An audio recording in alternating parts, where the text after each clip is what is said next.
Welcome everyone. Let's move myself to this. So if you can hear me, see me, would you just raise your hand or type something somewhere? Okay, perfect. Thank you. So welcome to SkinPick's July webinar. Our topic for this evening is difficult emotions and how to handle them.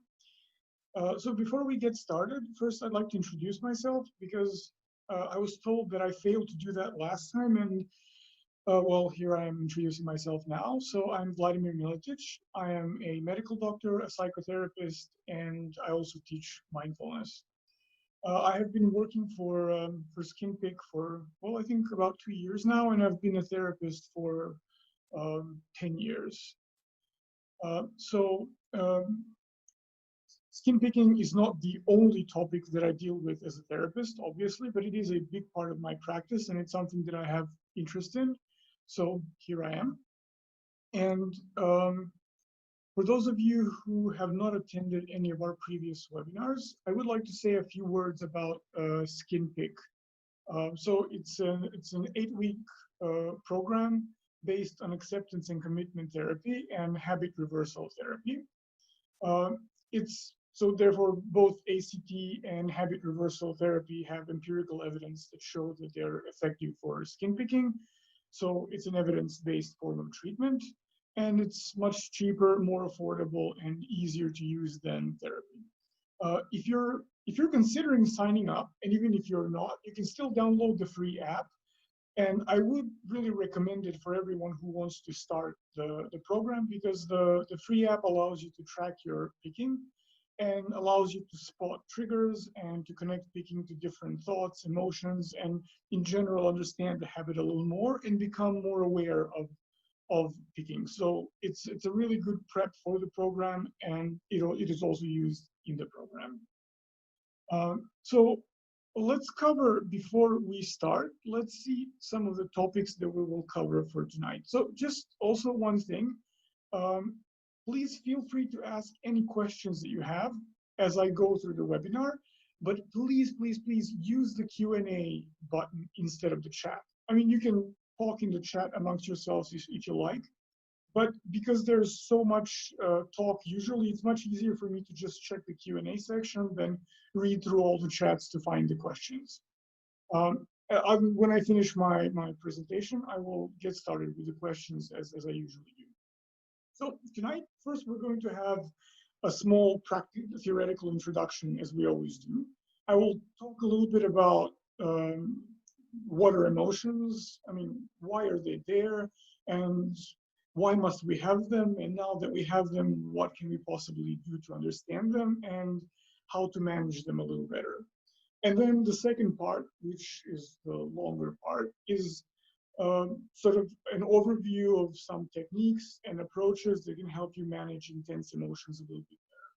I will talk about equanimity. I will talk about different labeling techniques, about self-indifference, which is not exactly quite as cold as it sounds, and about the RAIN technique. There are many, many more emotional regulation techniques out there. So just by going on YouTube, you can find dozens of them. And I'm not exaggerating. And in the program and in my practice, I recommend many, many techniques. But the same thing goes here as it does for every webinar, is that when I want to talk about a topic, I will try to find a way that's not very common.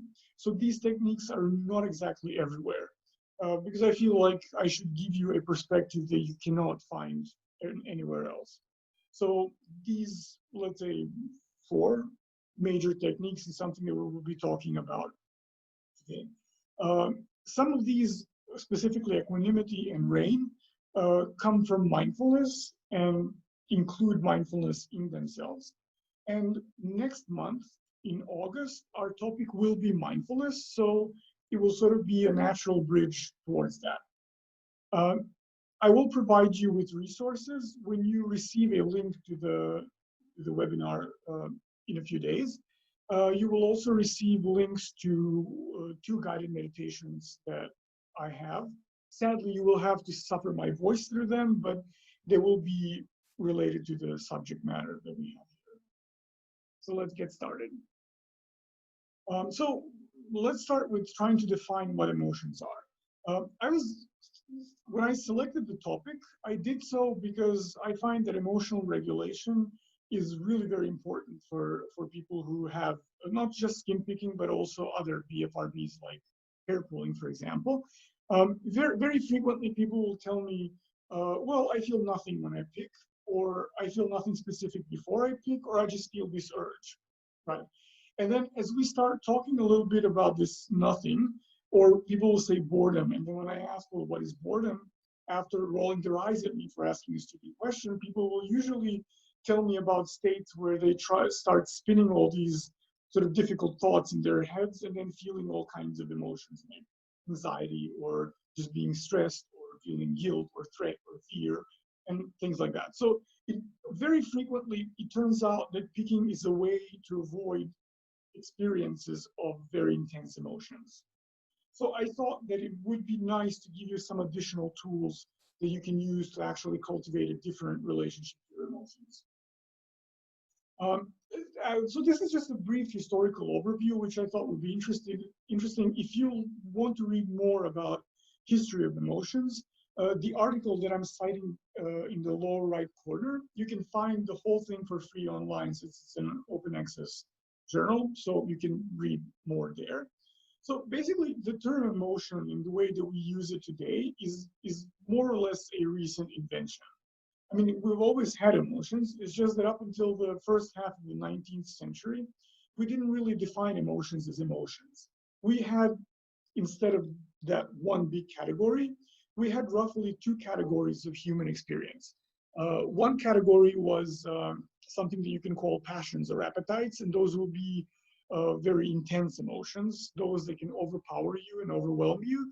And then on the other hand, you had sort of sentiments or affections or interests, which would be emotions that were much more easier to deal with and those that usually wouldn't overtake you, so to speak. So it was only in 1820 that psychology and philosophy got to know the term emotion. I mean, the word was in use previously, but not in psychology. It was more sort of colloquially used. The man who introduced the term into psychology is the man on this picture here. His name is Thomas Brown. And this is his definition here that I offer. It's really very vague, as is any other definition that I was able to find. So I thought, let's just go with this one. At least it has some interesting things that I can work with. So he says, if any definition of them be possible, they may be defined to be vivid feelings arising immediately from the consideration of objects perceived or remembered or imagined or from prior emotions.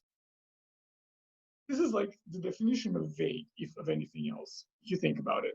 There is, however, one word that stands out to my mind, and that's this word that I marked in red. It's consideration.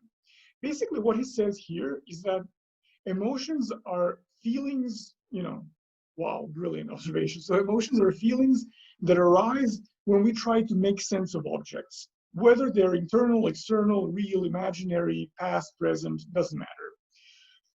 And if you try to sort of just alter this definition very, very slightly, you will easily come to the definition of thinking. Just replace vivid feelings with, for example, flow of ideas, for example. So you say that thoughts may be defined to be vivid ideas arising immediately from the consideration of objects.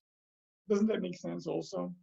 So that's one aspect of this that I like, is because you can use the definition sort of both ways. And it kind of tells you that both emotions and thoughts, something that we traditionally and culturally tend to split as being different, actually are different ways to make sense of the world, internal or external, it doesn't matter. So it's maybe, I guess we can say, two different languages to talk about the same thing. Thoughts are just considerations that we can express with words, whereas emotions are those considerations that we express and symbolize differently with sensations, complex feelings, maybe even images and things like that. This is, of course, not a workable theory, at least in my imagination. When I do therapy and someone comes to me and says, oh, I've been very anxious, and it's not very useful to tell them, well, this is just something that arises out of your consideration of objects. So when I work as a therapist, I need something more precise than this. And those of you that have listened to my webinars will be shocked and surprised to see this picture, which is a portrait of George Kelly, my personally favorite philosopher, and the founder of what we call psychology of personal constructs. So I will tell you a little bit about sort of how Kelly defines our psychological structure, and then where the place for emotions is there. And then you will see why I think this is a very useful approach to emotions. So in general, Kelly would say that what we call personality is really just a set of organized constructs. Constructs is just a fancy way of saying how we structure our experience. It's these sort of dichotomies that we have that emerge from our previous interactions with the world and with other people in the world. So Kelly would say that all these previous experiences are stored in these structures that we call constructs, and these structures are hierarchically organized, kind of like this structure on the picture here. Those on the very top are the most important ones, and he calls them core constructs. So that's basically what your values are. How do you see yourself as a person? What roles do you play? So those are the things that you hold very dear and holy in your life. And as you go down, you reach the periphery of your system of constructs. And those are usually more concrete constructs, a kind of practical ways that you realize your core constructs. I hope that makes sense. So for example, if one of my core roles would be something like along the lines of me being a therapist, for example, then peripheral constructs to my core as a therapist would be the way I go about being a therapist. So at the most concrete levels, those would be constructs that tell me how I respond to my clients, how I never respond to my clients, how I smile, how I talk, how I listen to them, and so on and so on. So as you climb up, things become more abstract. As you go down, things become more concrete. And you may, of course, now justifiably ask, so why are you telling me this, and where are emotions in all this? Well, when you look at it like this, there's not a lot of space for emotion, is there? It's like it's a very mathematical kind of way of looking at people. And indeed, when Kelly published his theory, that was in 1955, he was criticized because some of his peers, after reading his book, which is quite a chunk, it has 2 volumes, and over 1,000 pages. They looked at the theory and they said, well, this is all nice and good, George, but what about emotions? Like, this sounds like math to us. So let me explain why. If you see this sort of structure, I don't even know what this is. I just saw the picture and I thought it illustrates my point nicely. The structure is immersed in water, and the water is very, very still. I would suggest that this is where we can start looking for emotions, in the way this structure interacts with water. I will give you 2 practical examples, and then we will go to more practical stuff in a minute. What you see here are stills from 2 different art pieces. The one on the left is a very famous performance called "The Artist is Present" by Marina Abramović. If you like contemporary art, you very likely know who she is. She's quite famous, and she sort of revolutionized performance as an art form. So in this performance specifically, "The Artist is Present," she would sit on this chair for 8 hours a day, and I think in total somewhere around 750 hours. It's a lot of sitting.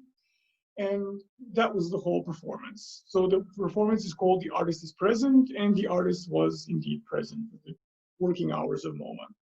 And then visitors would be able to sit across from her and communicate with her, of course, non-verbally and without touching. So basically, the only thing you can do is sit in front of the artist and just look at her. And if you're not into contemporary art, this may sound very weird, but suspend your disbelief for just 1 second. What happens in that performance, or what would happen every time, is that every person who sits across from her gets a different performance. And also the artist gets a different artwork. Because when you sit and you look at her, you will see something in her eyes, in her posture, and then you will react non-verbally to that. She will see something in your reaction and she will react back. So the real art that happens is not in the chair or in her dress or in anything else. It's really in the way you interact with her. And in that sense, everyone really does get a unique piece of art. And the art is not made by her or by the spectator. It's made somewhere in between. It's in the interaction between them. And this is what happens to that solid structure of our constructs every time we interact with someone. As I started talking about Marina Abramović, I saw like maybe 5 or 10 of you raise your hands with the button, which tells me that something about this, just now, 5 participants raised. So it tells me that something about this is causing a reaction. So please, you can ask questions, and I will be happy to get to them later. So that's one aspect of our systems of constructs, is that they always interact with each other. I'm interacting with you now, and that you raising your hands is also an interaction with me, which is kind of difficult to read because raising hands can mean many things. But we are communicating in some way. So I'm testing my constructs and you're testing yours. So we interact with each other. The picture, exactly like in her performance piece, only I'm not sitting in MoMA right now. The piece on the right is a digital structure called the fluid structure. I'm not even going to try to pronounce the artist's name. But so the trick with this this sculpture, and so it's a digital piece. So what you see there is a screen, and it has sensors all over it. So as you walk by or touch the screen or in some way interact with it, the sensors change the image that you see. So every spectator can see not one, but many different structures. So you basically interact with the work of art in the same way that Marina Abramović here interacts with people who come to participate in her performance. And this is exactly how we interact with the world. So now that I'm telling you this, in my mind, this is good art. In your mind, it can be crappy art. In my mind, this is a good example. In your minds, it could be a good example. It could be a vague example. It could be a very stupid example. So right now, I'm testing my hypothesis that you can understand how our psychology interacts with the world by using art. When I look at your Q&A later, I will maybe confirm or maybe be bitterly disappointed by my hypothesis. But that's the thing. This is how my system of constructs is interacting with the world. And as it interacts with the world, it obviously has to change. The same way that every person that sits across Marina Abramović is different, and their interaction will be different, the same way my system of constructs will receive many, many different interactions throughout the day. And some of these interactions will validate my system of constructs, some will invalidate it. That means that my system, as stable as it may have seen on the previous slide, is actually not as stable and not as static. It's always changing. And this is where Kelly locates emotions. So for him, emotions are basically information. They tell us that something in us is about to change or is in the process of change. Kelly invented a whole language to talk about emotions, and he really never used the term emotion. Now, when I go back to his book in my mind, the only place where I can think that he actually used the term intentionally was in the beginning when he said, in my psychology, there are no emotions. Basically, that's how he starts his book. He says there's no ego, there's no superego, there's no motivation, there's no learning, there are no emotions, there's nothing, because he invents a whole different language. When he says emotion, when he says transitional state or transitions, he's actually talking about emotions. If there are any constructivist purists among you, you will now probably say, well, that is not exactly true, and you would be right, because Kelly didn't like to separate thinking from feeling. For him, the only distinction between minds and bodies is that it's a construct that we use. It's a construct that's quite useful many times, but it's just one way that we can separate our experience. He did tend to see people in a very holistic way. This is why he doesn't use emotions, because we often sort of juxtapose emotions to thinking. And for him, that was all one process that had different facets to it. So some of our constructs are more easily expressible with words, and then we like to say that that's thinking. And then some of it is more is expressed with different symbols, such as sensations or images, and then we call these responses emotions, right? But Kelly would say that anytime you feel something that we call an emotion is actually when you're changing or you're about to change. I hope that makes sense to you. So when you apply Kelly's theory, that means that every emotion that you have is actually a very useful information about what's happening inside of you in that moment. The same way that thoughts are useful information if you do, I don't know, problem solving at work. So when we declare our emotions to be, I don't know, crazy, wild, inappropriate, too strong, irrational, you're actually dismissing a whole layer of information and a whole layer of experiences. And you're ignoring it's like this repository of resources that you have that can help you make sense of the world, that can help you adapt to the world or adapt the world to you, whatever the case may be in a certain situation. This is why when people say that they want to control their emotions, I usually experience an emotional response and say, well, what do you mean? Why would you want to do that? Because for me, emotions are just more information. I don't see them as something that can harm me, something that's very dangerous or troubling or upsetting. I just see them as a way that as a kind of way that my psyche communicates with me and with other people. So I know that this sounds abstract for now, so I'm going to give you a few practical examples. So these are this is me simplifying some of the definitions that Kelly provided in his work. Over the years, this has been expanded many times, and there's a whole palette of emotions in constructivism that are defined in a very formal way. But these are, I think, the most important ones, and certainly the ones that I see the most when I work with clients in SkinPick's. So guilt is the one that I think is the easiest to understand. So for Kelly, when you feel guilt, that means that you're sort of stepping outside of your identity in some way. So you're going to the opposite side of what's desirable. Let's say that I want to see myself as a good person, and being a good person means that I never upset anyone. So I will say something insensitive because oftentimes I do, because as you can see, I just go on, and sometimes I do say things without thinking them through. And when I see that I may be hurt someone when I say something inappropriate, I feel guilt because I don't want to see myself as a person that causes pain to others. So I go to the opposite side of what I want myself to be. So when I feel guilt, I have the choice to cling on to that guilt forever and feel like a horrible person, or I have a choice to actually think about the information that I've just received. I felt guilty. So I did something I'm not supposed to.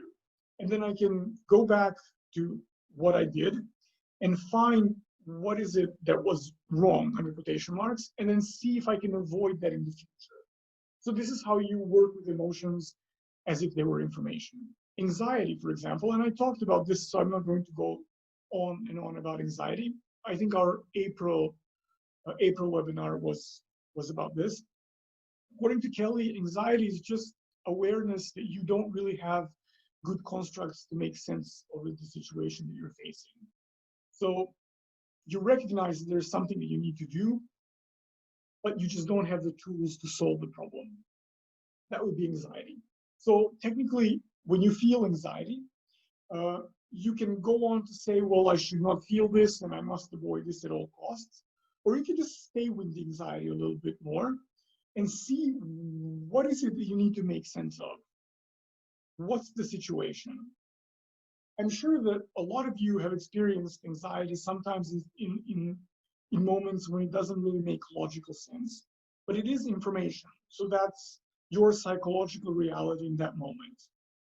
And when you feel anxiety, the question should be, so what is it that I don't know how to deal with? And then try to answer that question in as precise and concrete terms as you can. Threat, for example, according to Kelly, would be that this kind of awareness of a major comprehensive change that is about to happen.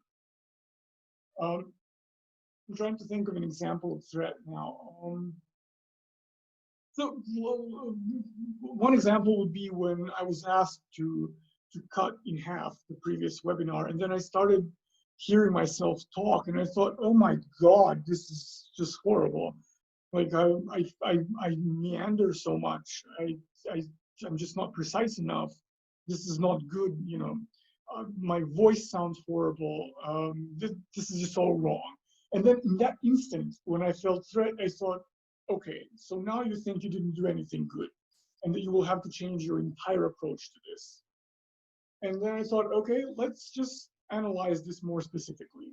And then when I analyze things more specifically, I realized that, well, I don't really have to change everything. There's some things that I don't like, some things that I think I can change, some things that I don't think I can change, and then some things I can work on a little bit. But initially, when I felt threat, my initial reaction was, okay, let's see what makes you think that you have to change everything, right? Fear would be, according to Kelly, like a small threat. So if threat is very comprehensive, like all of this has to go. Then fear is, well, this one specific aspect of it, which is very important for me, but it still has to go. It has to change. Hostility is one thing that I absolutely love from Kelly's theory. And it's a very difficult concept to grasp for people who are learning to be constructivist therapists, but I really find it very useful. So for Kelly, every construct is basically an assumption. It's a hypothesis, as I hope is clear by now. So every time I use a construct, I basically test it. Sometimes it will be validated, sometimes it will be invalidated. And then one invalidation, we can all survive. Two, sure, we can survive. 5, 10, 15, 20, well, that's an obvious sign that we should change, right? Because if I'm trying to, do something and I keep doing it in the same way and I keep failing, obviously I need to change my strategy. Now, when these constructs are very high up, core constructs, for example, we usually don't have 5 or 10 ways to do something. We don't have 25 identities, or even if by some miracle you do, they're usually not equally important. Those core issues are usually few.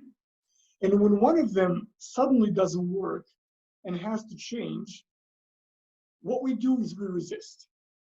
We can resist by avoiding, or we can employ hostility, the way Kelly defines it. That means that we might resort to twisting and falsifying evidence so that we can still keep thinking that things are as we anticipate them to be. Basically, that's like when we're scientists who play around with statistics until we get the result that we were hoping for. This is something that we all do on a daily basis, really. When I was just beginning to work as a therapist, for example, I had this idea of a therapist as being very cold and distant and, just basically not even a person. Like very, if you ever read Freud and the way he talks about a therapist as being just a blank canvas, that's what I thought I should be.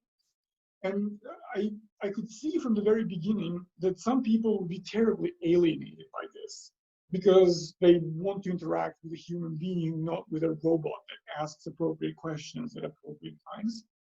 But I was so sort of stuck to that idea. It was the only idea of a therapist that I had, basically.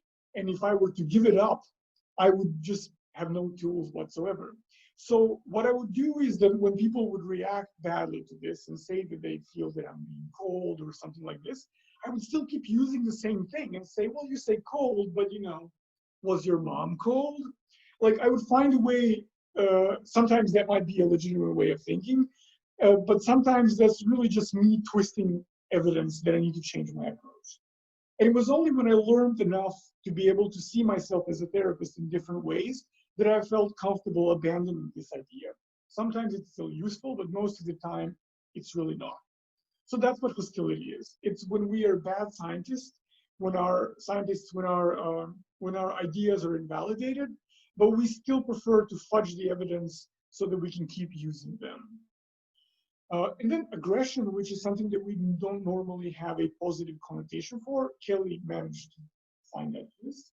And he said that's just when we're sort of actively testing our ideas about the world. So we're just very actively exploring. Of course, in the social context, that active exploration can really be very annoying and difficult to deal with when other people do that. But for Kelly, aggression is not just when you're being aggressive in, with other people. It's also when, for example, you learn something you're interested in and then you just jump into that and just see how much you can learn. Or when you, I don't know, play tennis, but suddenly you want to be #1 in the world and you just jump into that. So that's also aggression. So as you can see, these can have both positive and negative sides, right? I hope the principle by now is very important. I don't think you have to stick to these definitions, and I think it's perfectly okay if you construct your own vocabulary to talk about emotions. What's important is when you feel an emotion, is to just pause for a second, try to find a verbal label for it, not necessarily any of these. Oftentimes I don't use these definitions. By now, I've been a therapist for a very long time, and I've been in my own therapy to become a therapist, so I can pretty much identify my own emotions very easily. But often I find that it's not necessary to say, okay, so what I'm feeling is threat. It's just fine to define it in any way that's useful for you to think about.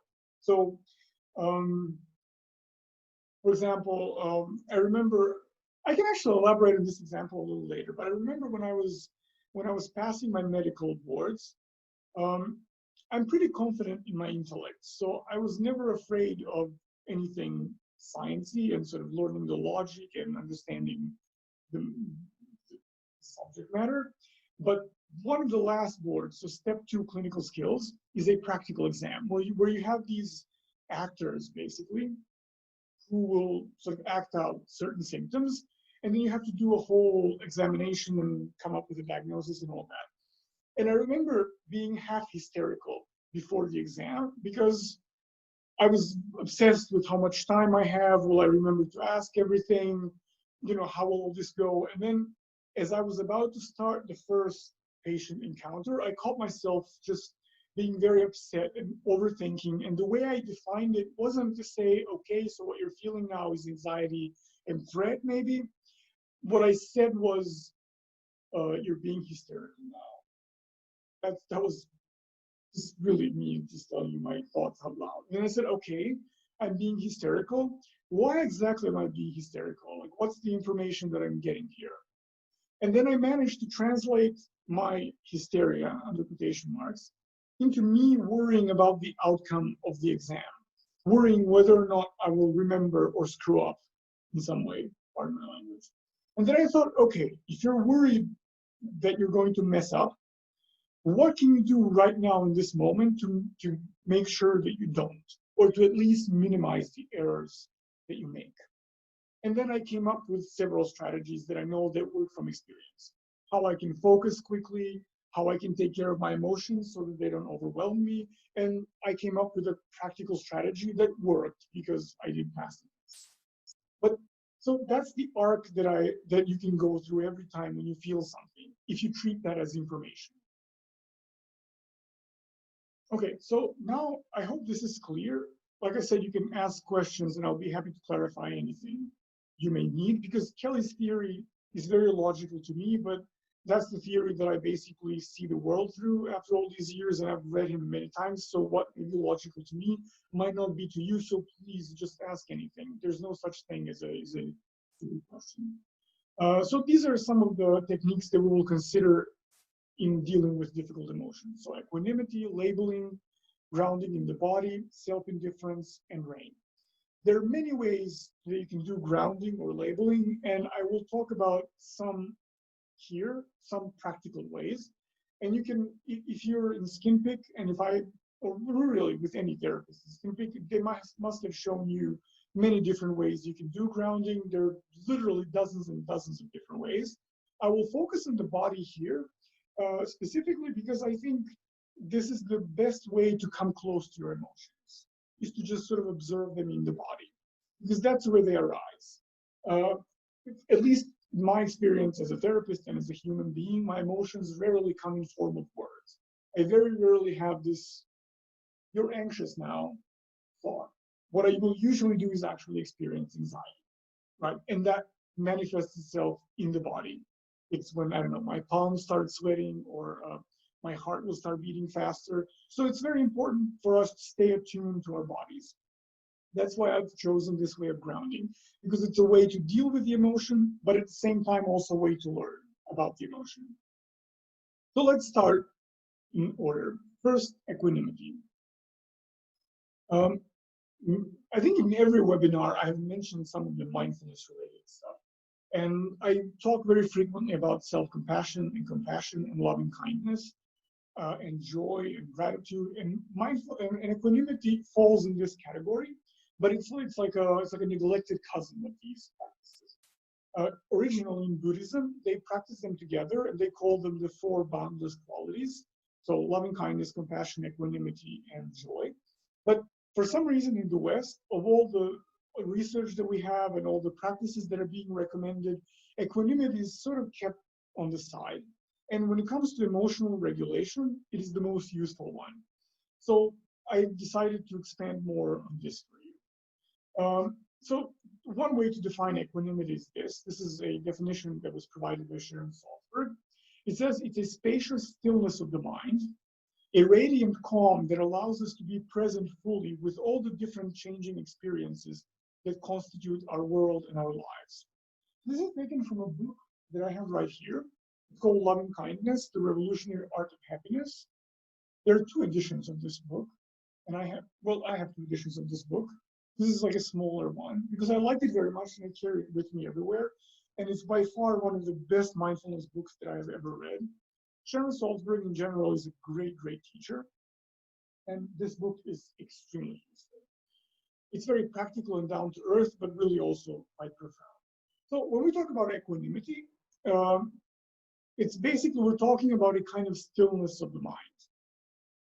If your emotions are sort of everything that there's one meditation in particular that comes to my mind right now that I think is a very nice way to explain equanimity, which is the mountain meditation. I will send you a guided practice, but you can also find many different versions of it out there. It's a visualization practice where you basically imagine yourself as the mountain affected by different seasons and different weathers and different conditions.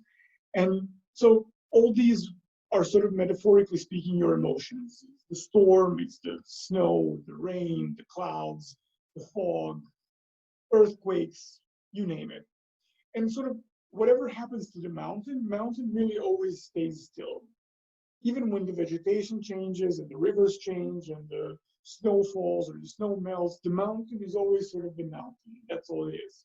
And that's what equanimity is. It's really a very good example of it. It's when you're caught up in an emotional storm, it's the part of you that stays still. And equanimity allows us to sort of look at our emotions, but not be affected by them. It's equanimity actually allows you to apply the constructivist approach to emotions in real time. It allows you to look at them and then say, oh, okay, so this is what it's telling me. This is what this information means. So this is Sharon Salzberg. She's written many, many books. I think Loving Kindness is the best one, and it has a whole chapter on equanimity with nice practical examples and guided practices. So I really, again, encourage you to check it out. So she says that equanimity is what allows us to let go when we can't control something. So when your mind is still and stable, you can discern between what is it that you can control and what is it that you cannot control. When it comes to emotions themselves, equanimity allows you to see that you can sort of control the way you react to that emotion. You can control the way you process the emotion, but you cannot control whether or not you have the emotion. The same way that you cannot control whether or not you will have certain thoughts, you can only control how seriously you take those thoughts, whether you will let them be or you will cling to them. So that's one aspect that equanimity brings with it. We can clearly discern what we should let go of and what we should not let go of. Then stability of the mind allows us to open ourselves up to difficult experiences, meaning to allow ourselves to be vulnerable in these situations. You may ask, why on earth would we do that? Well, unless you're open to experiences, specifically to painful experiences, you can't really change. If you're vulnerable, you basically put a wall between yourself and specifically the part of yourself that doesn't work and needs change and the world. And our constructs exist so that we can cope with the world, so that we can adapt to the world, or so that we can change the world in a way that suits us. If you put a wall between yourself and the world, then you don't become any more adaptable. So in order to open up to change, you have to open up to difficult experiences. And equanimity allows us to do that because it tells us that we are strong enough, that we are the mountain that is not going to be destroyed when the snow falls or when the wind blows. However, with years and with time, mountains change their shape, but they don't lose any of their strength.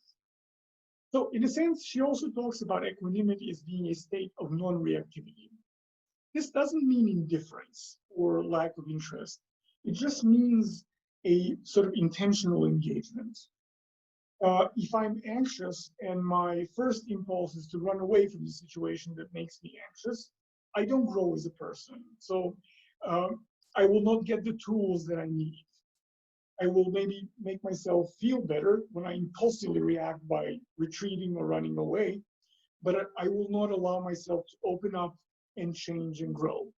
When you're being non-reactive, you're actually being proactive. I think that might be a better word to use. Instead of non-reactive, to say proactive. What you do is you intentionally approach the situation as a problem solver, instead of someone who is being who's reacting reflexively to his or her emotions. When we talk about equanimity in relationship with other people, which is also something that I feel is very important, and I often see that people who pick or pull their hair, for example, they will have difficulties communicating their emotions in relationships. So they will keep it all bottled up or suffer inside, or just suppress it entirely so that they don't cause conflicts or cause harm to other people. Equanimity, when we cultivate it, helps us understand where our boundaries are, and helps us understand, even more importantly, where our responsibility is. It tells us that we should be compassionate and loving towards other people, but that we cannot carry their burden. This is usually a very painful distinction to make, but it is a very important one to make. Frequently, when we share how we feel, or we share our impressions of a situation or a relationship, the other side tends to be upset or offended. And when someone is upset or offended, they sometimes cannot see our side of the story because they're so overwhelmed with their emotions. And sometimes their emotions, the intensity of their emotions, their overwhelmness, I guess if that's a word, spills over onto us. And then we also start feeling overwhelmed. And we want to carry their burden. And we want to help them, but they don't seem to want our help, which then causes us to help them even more, them to resist our help even more, us to feel frustrated even more. And then you get caught up in this circle where an initial bad emotion triggers this whole cycle where both persons sort of end up in this knot that generates more and more and more negative affects. So when we have equanimity, we can clearly discern between those situations where we can help and those where we cannot help. This is separate from compassion. And I think one good example that I can give you is working as a therapist. I really want to help my clients. I do care to help them. If I didn't care, I wouldn't really work with them. For me, that's one of those basic moments of honesty and ethics, is that if I don't care about someone, that I shouldn't really try to help them. However, no matter how much I care, people will sometimes change in directions that I maybe don't think are best for them, or will change too slowly, or will not be willing to try something that I think would really be helpful. In those situations, if I don't have equanimity, I can be a very frustrated therapist or a very angry therapist, which is not a good therapist. So I need to be able to discern what is it that I can do for the other person and what the other person can accept. Sometimes I can offer 20 techniques. If you're willing to try 0, there's nothing more that I can do. If you're willing to try 1, I will offer that 1. And that may or may not be enough, but I have to know that I have done everything that's in my power to do. In fact, that alone, knowing that you have done everything that was your responsibility, can help alleviate or even eliminate a lot of frustration and a lot of anxiety. So equanimity to me is like a superpower. Let me see okay, I forgot about the next slide. So one thing that's important to say is that equanimity is not indifference. If I see someone who suffers, I feel compassion for them. But if they don't want my help, then I can't help them. Not as a therapist or as a human being. So this goes for all of us here. It doesn't mean that I'm indifferent to their suffering. It just means that I realize that I don't have the tools to help them, or that they simply don't want my help. When we cultivate equanimity, there are different ways that you can cultivate it in meditation. One of them is to use different phrases.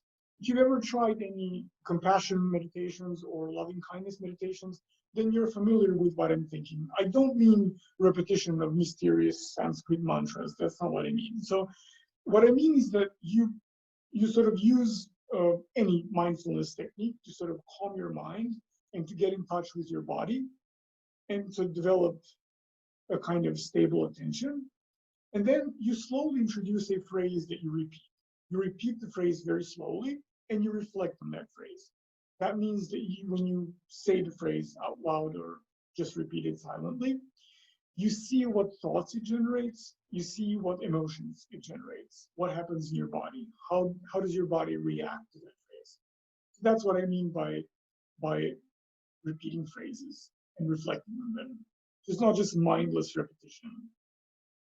Some of the phrases that you can use to cultivate equanimity is, for example, every person is responsible for their actions. There's another approach where you visualize different people in your life, and then you sort of visualize a conversation with them. And in these conversations, you will say things like, "I want you to be happy, but I cannot create happiness for you." Or, for example, I want you to may you be at peace, or may you do everything in your power to be in peace. So Sharon Salzberg's book offers many more phrases and much better phrases than I can offer. But all of these phrases sort of emphasize the limitations of our powers and the limitations of our responsibilities, while at the same time maintaining compassion. So that's very important. It's not indifference. It's just knowing how much you can do. Peter Harvey, who's also a rather famous meditation teacher, he says that equanimity is basically the opposite of how James Bond likes his martini. It's stirred but not shaken. And I think this is really a very good punchline for what equanimity is. It's when you're stirred but not shaken. So there's a storm going on, there are many intense emotions, but you're not entirely shaken by them. You feel them all, but you remain calm and stable. So let's move on to labeling and storytelling. Whereas equanimity is something that you need to cultivate over a period of time by sort of practicing it in everyday life, but also cultivating it in meditation. Labeling and storytelling are approaches that are a little more practical. So it's something that you don't have to practice for months before you achieve. It's something that you can use very practically even now. So there are several ways you can approach this. The most basic one is something that we should be doing when we're growing up, but we so seldom learn how to identify our emotions. But that's it. It's when you start feeling something intense, try to find a word to explain it, or even a phrase.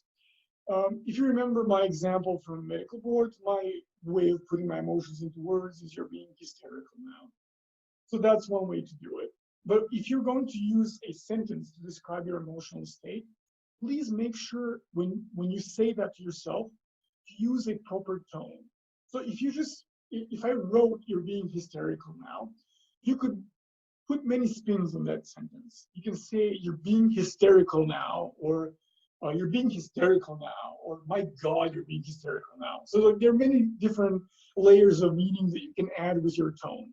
And it's very important. I like to use humor very much. So when I say to myself, you're being hysterical now, that also has, in my mind, that also, it is kind, but it also contains a kind of, like a grotesque image of myself being hysterical. I like to exaggerate that in my mind because it's funny. And when I do it in a funny way, it creates a little bit of a distance between me and my intense emotions. So you can put emotions into words by just finding precise words like guilt, anxiety, sadness, um, anything else you may feel. But you can also try to put it into one sentence. So that's one way. Another way is you can actually tell a story about the experience that's happening. So instead of allowing yourself to simply react to whatever your emotions do, you can tell yourself a story about that. So you can, like sometimes what I will do is I will relate my situation to something from a movie uh, or a book because I'm a giant nerd and I like to read books. And so that's what I will do. Or I will tell myself a story because if you've been to other webinars, you may have noticed that I use a lot of artwork to explain different things because that's just something that I like. And then sometimes when I find myself in an emotional state, I will try to compare that to a specific type of art. So sometimes when I have no idea what's happening, I will, I will sort of imagine the situation as me jumping into a Jackson Pollock painting. So I have no idea what to hold on to because everything seems so disconnected and strange. And then that will be a jump off point for me to come up with different strategies. This may sound like a very unusual way to deal with it, but it's very effective. You can find something that works a little bit better for you. Maybe you don't like contemporary art, so Jackson Pollock may not mean much to you. But for me, that triggers a very specific set of associations. What it means to me when I imagine myself being there, right? So another example would be um, all the emotions on the sort of sadness spectrum, because in my personal experience, I can differentiate between different types of sadness. Some sadnesses, so to speak, are fine for me. I actually kind of like them. Some of them are very painful. Some of them I don't like. Some of them are absolutely unbearable. And so sometimes I will use music to differentiate. I will ask myself, so what's the soundtrack for this situation now? Because I also like music, and then there's the sadness of, like, I don't know, Chopin type, which I enjoy and like. And when that's the appropriate soundtrack for my situation, that I know that I can even enjoy it a little bit in a kind of perverse way. But if the soundtrack is, for example, well, another sadness that I would relate to Leonard Cohen's music, for example, if that's something you like. So Leonard Cohen kind of sadness, like the uh, Bird on a Wire or Alexandria Leaving or some of these songs, that's me needing to say goodbye to someone or something. So that's another way. And then when I translate my sadness to music, and then from music to this means that I need to say goodbye to someone or something, I already have a narrative around it. Then I need to see what is it that I need to say goodbye to. And then I can figure out what's the most productive way to do that. And also there's another benefit to this, is that while you're going through this process, you're also stepping outside of the emotion a little bit. You're still feeling it, but you're creating a little bit of a distance because you're putting a kind of framework around it, or rather between you and the emotion.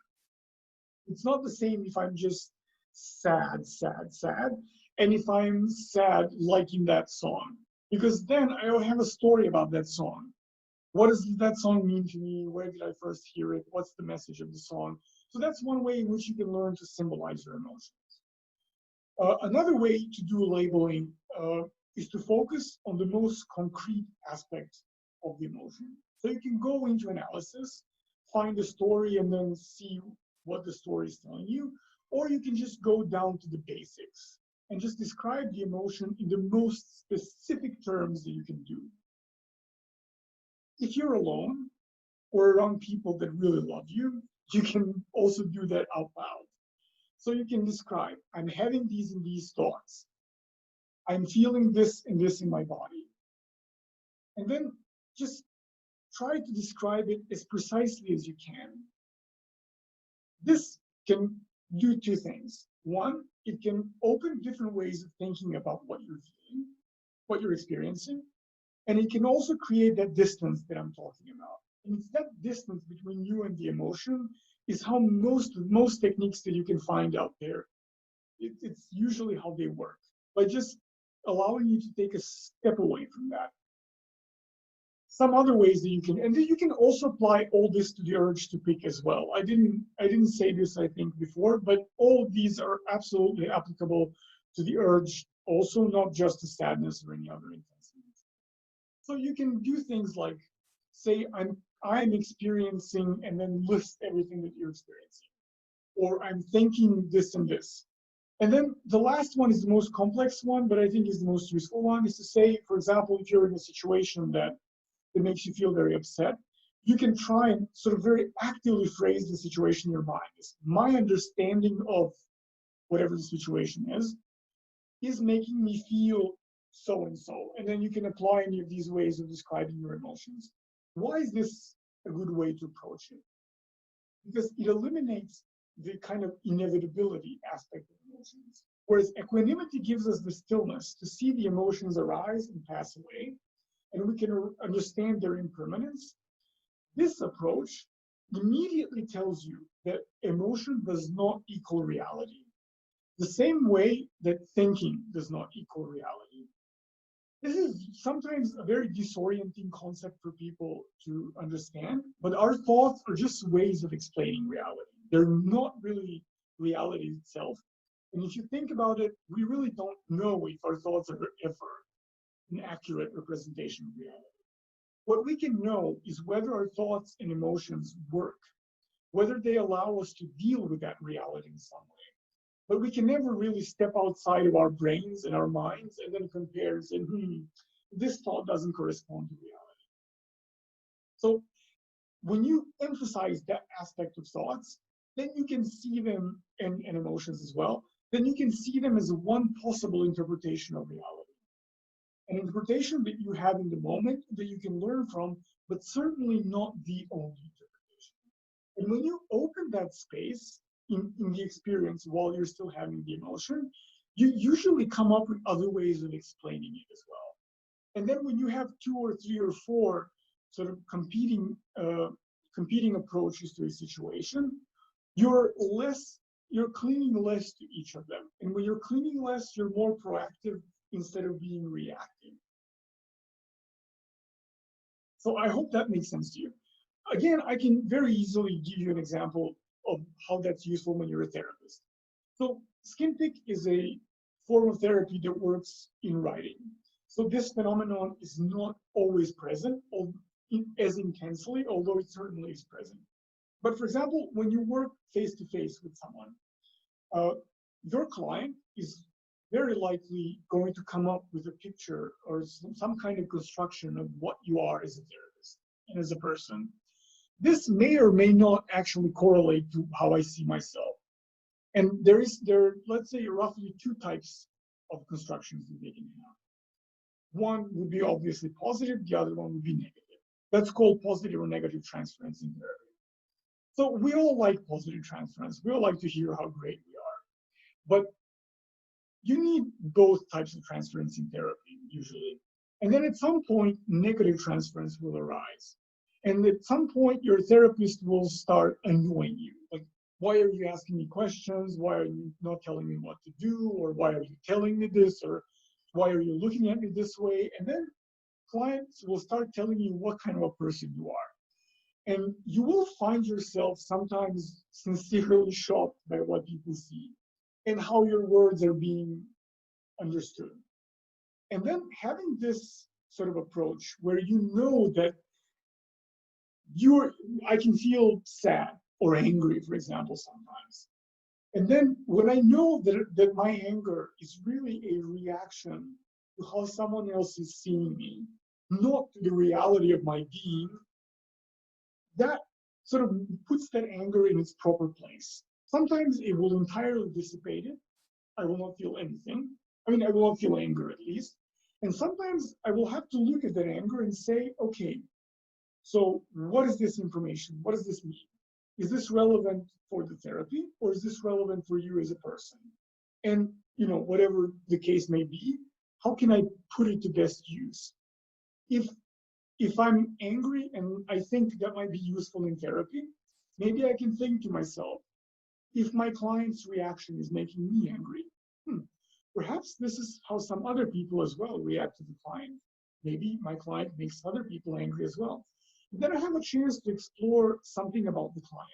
If it's my own anger, then the question is, which part of my client's negative version of me do I actually relate to? Like, which part of this do I suspect might be true? And then that gives me a task for my own work and my own self-development.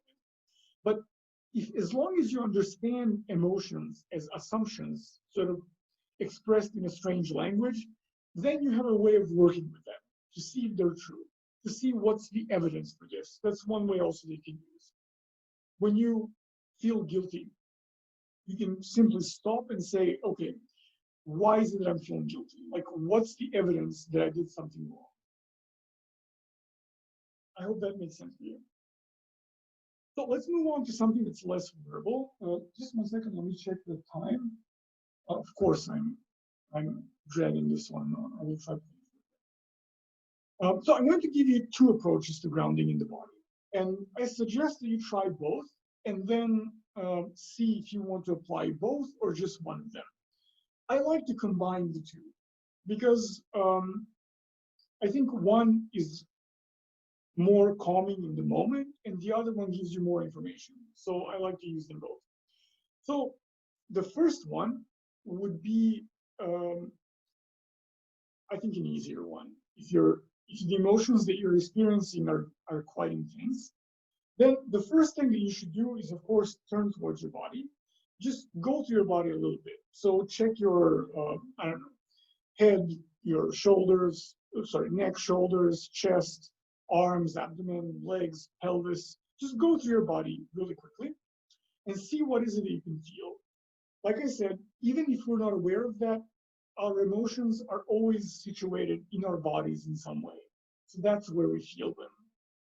So the first thing that you do is you deconstruct the emotion as a series of body sensations. See, where is it? How big is the sensation? What is its shape? Like, is it a circle? Is it some sort of square? Is it pressure? Is it, like, I don't know, what is its shape? What is its color? If you like to visualize, this might also be helpful. I don't personally frequently visualize my emotions in that way, but I know that people like it and use it very frequently. If you feel a sensation in your chest, for example, just observe the sensation and just imagine its shape, and then imagine what color it would be. And then look at how the shape and the color change, right? Otherwise, you can just assess the intensity of the emotion. Feel it, and then think, how much worse can it be? How much stronger can it be? And how far is it from not feeling anything? And then you can position the emotion. This alone will put it in a context. See if it's dynamic. Is it just, for example, pressure that you feel? Or is it something that's changing? If it's changing, describe the cycle. Is it solid or is it liquid? So this is maybe not something that works for everyone, but this particular category works for me as a person very well. There are emotions that I feel like things are just sort of spilling over inside of me. And then there are some emotions that are really very solid. Like, for example, guilt. For me, guilt feels like something just like there's a brick in my stomach, or just something that just sinks. It's very solid and very firm. Whereas, for example, joy, I usually feel like liquid in my chest that just goes everywhere. But then again, that's just my experience of it. Yours can be entirely different. But when you go down to this basic level, there are two things that you can achieve. One, you create that distance that I'm telling you about, because you've just deconstructed the emotion. So it's not some overwhelming force that's taking you over. And it becomes, let's say, a weight in your chest, like a pressure that's pressing on your chest from the outside. That's already not unmanageable. So there you've transformed it already from something that's very mysterious and strange to something that you can already sort of see and feel specifically. And then what you can do is you can just sort of see if maybe putting a hand on your chest would help, or maybe just moving your body. All these things can affect how your sensations move around. So you suddenly have your entire body as a giant tool to deal with the emotion. Also, this is a very good way to learn about your emotions. Because when you're overwhelmed by something very amorphous and intense, you're not very likely to learn from that experience. So you're overwhelmed, and then what? But if you can sort of reduce the emotion to let's say, the pressure in your chest, since I've started from there, then you can, next time when you feel something intense, you can see, is it the same kind of overwhelming emotion? Is it the same pressure in your chest, or is it something else? And then you're slowly starting to learn the language of your emotions, to deconstruct its alphabet. Because pressure in your chest is just a word. It's the equivalent of a word in the language of your emotions. And then you can think, if you like to journal, for example, that this is a perfect journaling exercise. So then you journal about it. And then from time to time, you can look over what you did.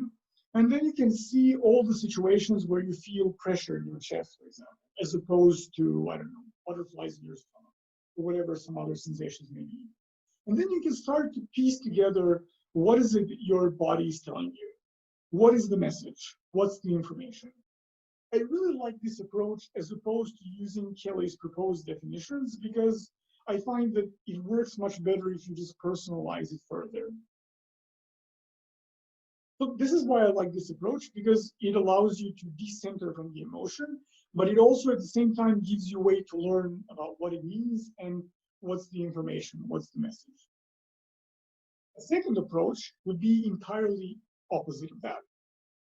It would be to find a safe space in your body. So when you feel very intense emotions, again, you check in with your body and you go through different parts.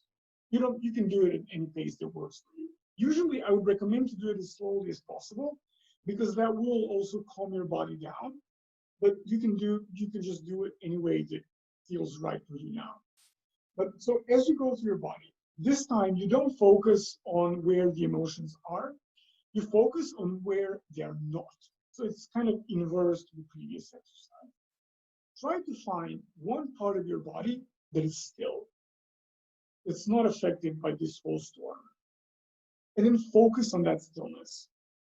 And as you focus on that stillness, try to sort of extend it or make it more intense. Enjoy that. Because that's your equanimity on a very concrete bodily level. I find that this technique works very well.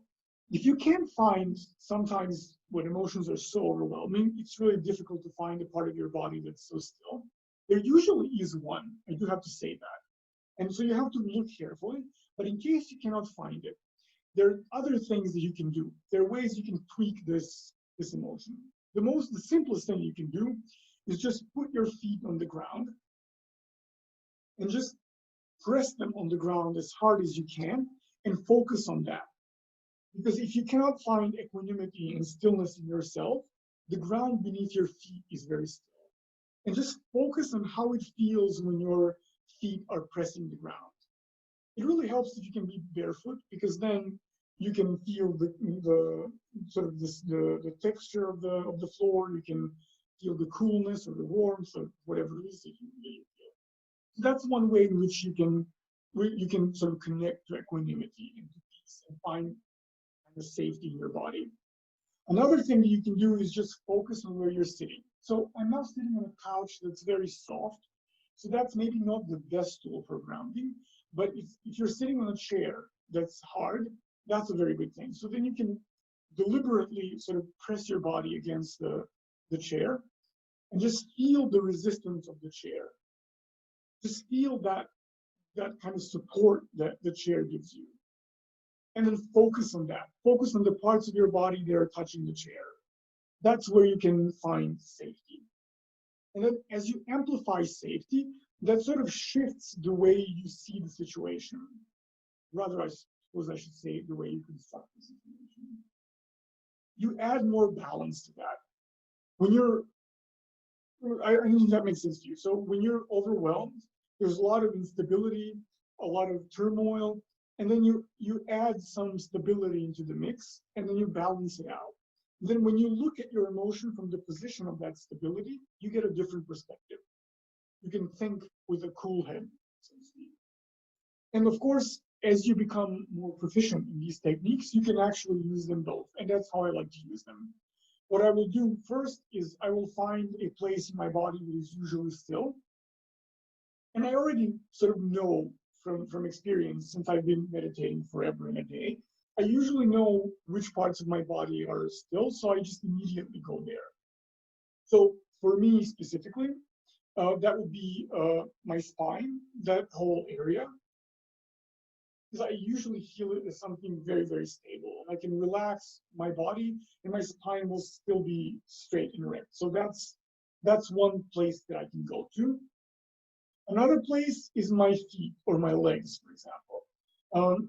The reason why that is because I like to walk very much. So I will go on hikes and I'll walk like 5 miles. And my legs really never let me down. It never happened. It happened that I was tired and exhausted, but it never happened that my legs couldn't walk more. So for me, my legs are the way that I can sort of connect to my safety. If there's nothing else that works, I will just focus on my legs and feel how strong they are.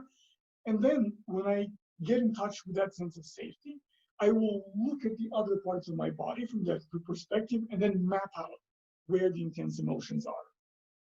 So that way you can apply both of these techniques at the same time.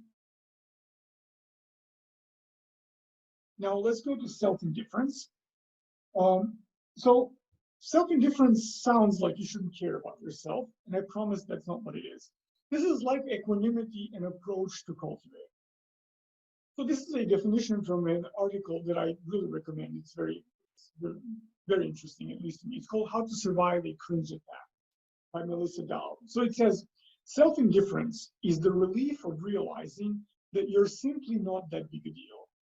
The best, if counterintuitive way to truly feel better about yourself is to see yourself as you really are. I hope I don't offend anyone with this, because I can see how maybe this can sound a little tongue-in-cheek. But when I first encountered this concept, I thought it was really very liberating. That I'm just simply not that big of a deal. She doesn't mean that I don't matter and that I'm not important, but it means that perhaps my pain is really not that special. Sometimes what we tend to do when we feel intense emotions, we tend to sort of venerate them, put them on, just kind of, just frame them, put them on the wall, look at them, and then suffer constantly. We like to think that our suffering is very special and very unique. And I think, in fact, we're sort of taught to believe that. And whereas, of course, our suffering is unique because no one else has the experiences that we have, the actual experience of suffering is something that we all share. And this is what self-indifference aims at. It's actually a concept that came out of self-compassion. So Christine Neff is perhaps the best expert on self-compassion that we have in psychology. And this is some of the ways that she defines self-compassion in. And so these last two things are, I think, very important. One, non-judgmental attitude to your own shortcomings and failings, and recognition of the universality of suffering. So this is where self-indifference comes from. In addition, of course, self-compassion includes wanting to relieve suffering, right, and being open to suffering. But these two aspects gave birth to self-indifference. Non-judgmental attitude in the context of self-indifference means that people simply screw up sometimes. And they do that because they're people. That's just what we do. We're very imperfect. I don't believe that we have anything so specific as universal human nature, but if we did, making mistakes and failing would definitely be there. And the second of all is to recognize that because others fail, others suffer as well. So we may fail at different things, at more complicated things, at simpler things, at different things, at rare things, but we all inevitably fail sometimes. And in that sense, we can open up and connect to other people. That can be cultivated as a feeling, as an approach, but also as a very practical strategy, that our failings are not something to hide, but in fact, something to share and something to talk about. Because when we connect to other people, first of all, we can actually learn how to deal with suffering. And second of all, we realize that we're not alone. One thing that people very frequently tell me, people, that I work with who suffer from skin picking, is that they feel alone. They feel like no one else actually struggles with this. And then when they discover that this is, let's say, a diagnosis and that other people have it as well, and when they can share these experiences, that's really helpful. Actually, sometimes just knowing that other people pick as well really helps. I remember, I think it was last time when we talked about science of skin picking and some of the research. And then when I put the percentage of people who pick their skin, there were dozens of comments from you in the chat here, which were along the lines of, "Oh my God, this is so many people, and I feel alone all the time." And just knowing that can ease your suffering. There's another quote from her, but from a different article. She says, "You're important and you are worthy of love, just like what millennials were taught in school. But that's true only because everyone is important and everyone is worthy of love." So, side note, not something you have to deserve. You matter because everyone else matters. If you go back to the beginning of this very long and too long lecture at this point, I talked about how what would actually be called a relational approach to being. When I talked about the performance art and that communication that's sort of very unique, something that we structure in our individual relationships, how we co-create them, that's why you matter. And that's why other people matter, because we're so intrinsically connected. Our sense of self literally depends on our interactions with other people. Not that we should allow anyone to invalidate us, but I cannot be a therapist if there are no people to be clients or other people to be therapists. So on a very existential level, my social role as a therapist depends on the existence of other people. I can't be a good person if there are no people to be good to. I can't be kind if there's no one to be kind to. So our identity is really very intrinsically related to everyone else's. And and that also goes for suffering. And for some reason, when it comes to certain categories, we will immediately see how we belong. Like if one of your identities is something we would call a marginalized identity, if you're an LGBTQ person or a person of color, it's very easy to feel this kinship with people who sort of share this, because you are a part of the same group in a sense. And self-indifference tells us that there's another group which includes all of us, really, which is a group that suffers. And we just need to sort of find a way to connect to that suffering, because that is something very universal to all humans. We have incredibly different experiences. We grew up in different contexts. We've had different parents, different cultures, different sets of privileges, different power in society, all these things. But one thing that we inevitably share together, even if it's sometimes hard to relate, and that is suffering. So I think self-indifference is a really powerful and profound way to look at our suffering. Speaking of which, SkinPick has a forum that is not very active, unfortunately, but here's a chance. You can go to the website, find the forum, you can join, and that's one really good way to sort of share the experiences and feel like you're a part of something greater. And for me, the opposite of self-indifference is a kind of absorption in our own suffering. And I remember this quote from Emil Cioran. He is a Romanian French philosopher, and the most pessimistic person I can possibly imagine. And he says, "The deepest and most organic death is the death in solitude, when even light becomes a principle of death. In such moments, you will be severed from life, from love, smiles, friends, and even from death. That is the extreme of disconnection. And you will ask yourself if there is anything besides the nothingness of the world and your own nothingness. So to me, that is the opposite extreme of self-indifference, where I know that my suffering is a part of the larger sort of purpose or equilibrium. And just something a little bit about the rain technique, and then we will go to the Q&A. So rain technique is a mindfulness-based approach. It was not invented by this lady here, Tara Brach, but she made it very popular, and she's, I think, the best writer on the topic. Her book, Radical Compassion, deals in large part with this technique and different approaches of it. So RAIN is an acronym from recognize, accept, investigate, and non-identify. So this is something you can apply also in the moments when you feel overwhelmed. I'm trying to figure out an example now to give you from my life. Well, I was traveling recently now since the COVID thing started. And well, airplane companies decided that whereas we do need to socially distance from each other everywhere else, apparently it's perfectly fine to cram 1,000 of us on the plane. And so as I was sitting there in that tin can, you know, with too many people around me, I started feeling very uncomfortable. And so the first step, and this is a situation where I actually applied RAIN. So the first situation was to recognize what was happening. And in that particular instance, I decided to mapping my sort of grounding in the body. And then I just went through my body and sort of listed what is it that I feel. Then accepting it would mean, okay, I am a person that is currently upset and anxious. So that was my way of accepting it. And then I started thinking, what does it mean to me to be this kind of person in this moment? Like, how does this change my world? If I put my anxious glasses on, how do I see things differently? And then I realized, so now that I'm anxious, I feel like there's not enough space around me. I feel like everyone suddenly seems to be coughing. I don't know if you've ever noticed this, but if you're nervous, there are some situations like in the hospital and classical music concerts, but everyone just seems to cough every moment in silence. So I started noticing everyone coughing suddenly.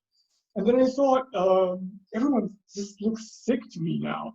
And then it started, you know, sort of slowly, as I was listing out, as I was investigating in detail, what are the consequences of my emotional state, I immediately started to non-identify with it, to separate from it, because it started becoming funny to me. Like you would see people coughing sometimes, as I feel the need to cough sometimes because I've been talking for an hour. But in that instance, that's not just someone coughing because the air might be dry in the airplane because of their ventilation system, or I don't know, because they're thirsty or their throat is dry or something. To me, that was a sign like, oh my God, they're now disseminating COVID everywhere. And then it became very funny to me. And as I was able to laugh at that, the emotion kind of disappeared. It first became a little distant and then it entirely dissipated. Because I could remember something else, which is I was wearing gloves and I was wearing a mask. And that is all I can do. And then as once I non-identified, so once I separated myself from the emotion, I was sort of able to regain a little bit of my equanimity. And I thought, okay, so you've taken every precaution that was recommended and everything that you reasonably can. You have to be on this flight now, so just sit there. Nothing you can do. And then, of course, I reminded myself of some other things which I conveniently forgot once my anxiety filtered my view of reality, which is that I don't belong to any risk groups. I do work alone and live alone, so I can easily self-isolate. And then suddenly I got a different perspective. But RAIN is very practical like that. If you just remember the steps and remember to apply them systematically, it's very, very easy to apply and it's remarkably effective. My, again, recommendation would be to start from the body. Recognize, name the emotion somehow, or give yourself a sentence on what to do with it. Then work towards acceptance, investigation, and non-identification. Acceptance would be, what kind of a person am I if this is happening? And investigation would be to see how this emotion is affecting your view of reality right now.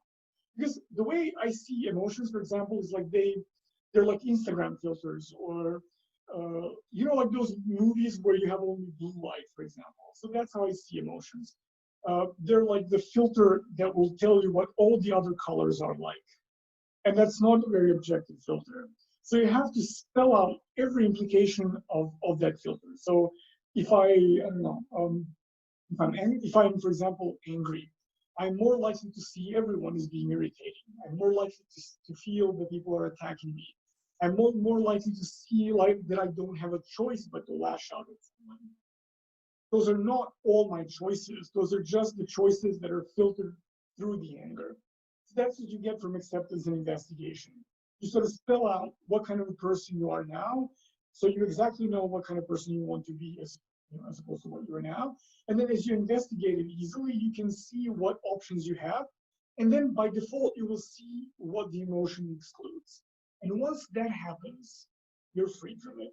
You may still experience it, but your decision making will be more complex and more nuanced and healthier. So I think this is it.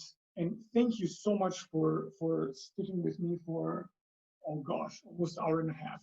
So I'm not going to waste more of your time, and I'll just go to the Q&A.